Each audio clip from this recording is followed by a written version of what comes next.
Jagalah hati, jangan kau kotori. Jagalah hati, lentera hidup ini. Assalamualaikum warahmatullahi wabarakatuh. Penggalan lirik yang saya nyanyikan tadi berkaitan erat dengan apa yang ingin saya bawakan pada hari ini, yaitu jangan berburuk sangka, husnuzonin aja dulu. Husnuzon. Kita semua pasti tahu bahwa husnuzon berarti berbaik sangka. Artinya, kita memiliki pandangan-pandangan positif terhadap hal-hal yang terjadi di lingkungan kita, terutama kepada sesama manusia. Sebagai makhluk sosial, manusia pasti pernah melakukan yang namanya interaksi. Dalam ribuan interaksi yang kita lakukan, kita pasti pernah merasakan yang namanya kecewa, marah, ataupun sedih.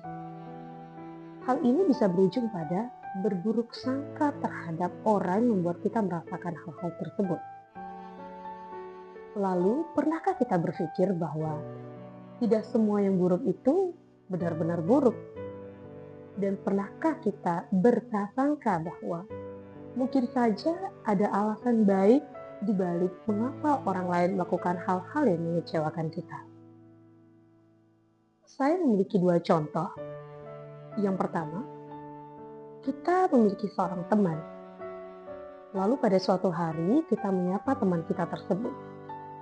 Akan tetapi kita tidak tahu mengapa ia tidak merespon sapaan kita. Hal ini membuat kita kecewa dan mungkin marah kepada teman kita tersebut. Oleh sebab itu kita melabeli dia dengan sebutan sombong. Tidak hanya berhenti pada saat itu, kita juga melakukan hal yang kita sebut dengan ghibah, dengan menceritakan apa yang dia lakukan tersebut kepada orang-orang di sekitar kita. Hal ini membuat orang lain bisa berburuk sangka dan ikut terhanyut pada persepsi kita dan validasi yang ingin kita dapatkan untuk ego kita. Lalu, pernahkah kita berpikir bahwa apa yang kita lakukan tersebut merupakan hal yang bisa menjatuhkan teman kita kepada jurang kepahitan ataupun kesedihan? Tidak hanya itu, pernahkah juga kita berpikir dengan baik bahwa bisa saja teman kita itu tidak merespon sapaan kita karena pada saat itu ia dalam keadaan yang tidak baik-baik saja, dia dalam keadaan yang terpuruk, dia sedang tidak konsentrasi, atau bahkan dia memang betul-betul tidak mendengar atau melihat kita. Lalu apa jadinya jika akibat buruk sangka yang kita tanamkan di diri kita, orang lain mendapat kerugian? Astagfirullahaladzim. Yang kedua, sebagai manusia kita pasti pernah berada di titik tertinggi ataupun terendah. Pada saat di titik terendah, tentu saja banyak hal-hal yang mungkin di luar ekspektasi kita yang kita lakukan.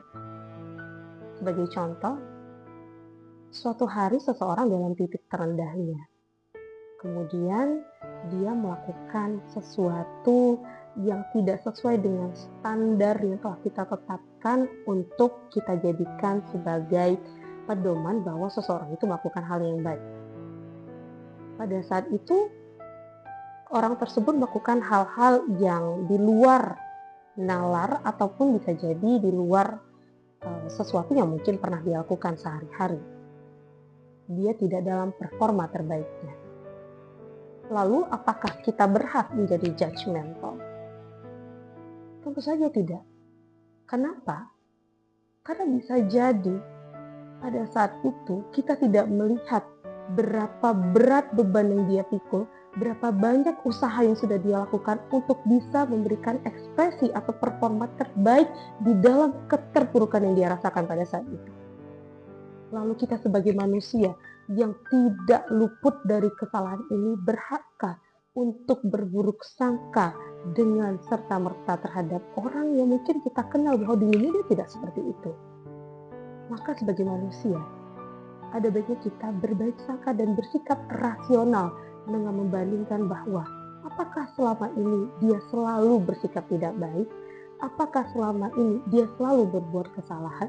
Tidakkah kita bisa mengukur bahwa ada banyak kebaikan selama ini yang tidak berhak kita tutup hanya dengan satu kesalahan yang dilakukan pada hari ini?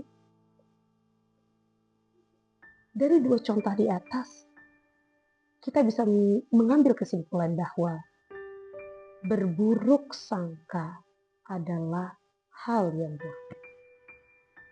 Pada suatu waktu saya pernah mendengar bahwa Allah Subhanahu wa Ta'ala pernah mengingatkan kita untuk tidak berprasangka, karena sebagian dari prasangka adalah dosa.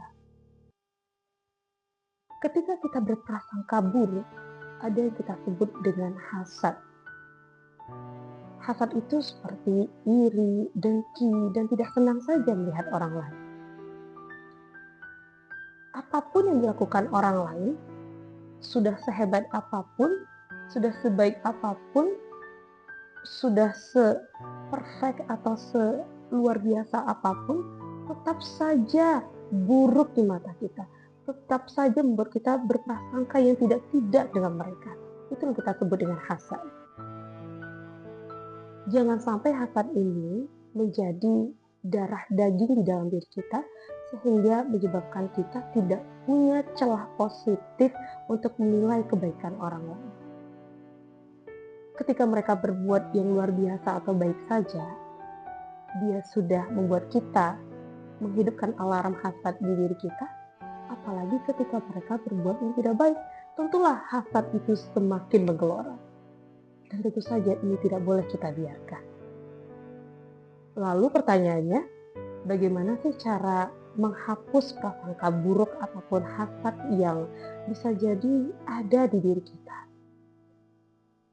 Saya akan mencoba mengelaborasi dengan menyampaikan lirik dari lagu Opik. Opik mengatakan bahwa ada 5 hal yang perlu kita tanamkan, dan saya akan tambahkan satu nanti di akhir. Yang pertama adalah baca Quran dan juga maknanya. Rajinlah kita membaca Quran dan maknanya, insya Allah kita akan dilindungi dari prasangka-prasangka yang tidak baik, terutama hasad tersebut. Yang kedua adalah rajinlah sholat malam.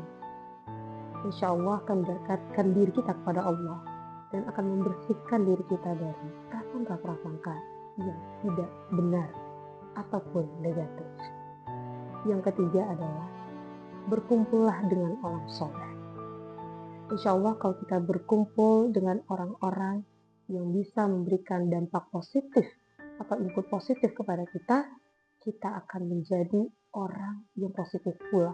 Karena ada satu teori atau buku yang pernah mengatakan bahwa ketika kita berkumpul dengan orang yang positif, maka energi kita, energi positif yang akan timbul dari diri kita akan meningkat sebanyak lebih kurang 10% dari yang kita punya. Kalau kita berkumpul dengan orang-orang yang berenergi negatif, maka energi yang ada pada diri kita akan timbul energi 30% lebih buruk daripada energi buruk yang sudah ada pada diri kita. Jadi lebih baik kita berkumpul dengan orang-orang yang memberikan energi positif terhadap kita semua. Lalu yang keempat, perbanyaklah berpuasa, karena hal ini merupakan hal-hal yang mungkin menjadi pelajaran juga untuk saya, bahwa ternyata puasa juga bisa menahan diri kita untuk melakukan hal-hal yang buruk, termasuk berprasangka yang tidak baik terhadap orang lain. Terus kita perlu meningkatkan apa yang kita sebut dengan husnuzon. Dari semua rangkaian yang saya sampaikan tadi, yang terakhir adalah tentu saja kita harus berhusnuzon. Apapun yang kita lakukan, kalau kita tanamkan, kita afirmasi diri kita untuk berprasangka baik selalu terhadap orang lain, maka insya Allah dengan pertolongan Allah, Allah akan bantu kita untuk menjadi sosok yang selalu berhusnuzon kepada sesama manusia. Demikian yang bisa saya sampaikan pada hari ini. Semoga ini bisa menjadi pelajaran hidup bagi diri saya dan juga bermanfaat bagi teman-teman yang mendengarkan. Wabillahi taufiq wal hidayah. Wassalamualaikum warahmatullahi wabarakatuh.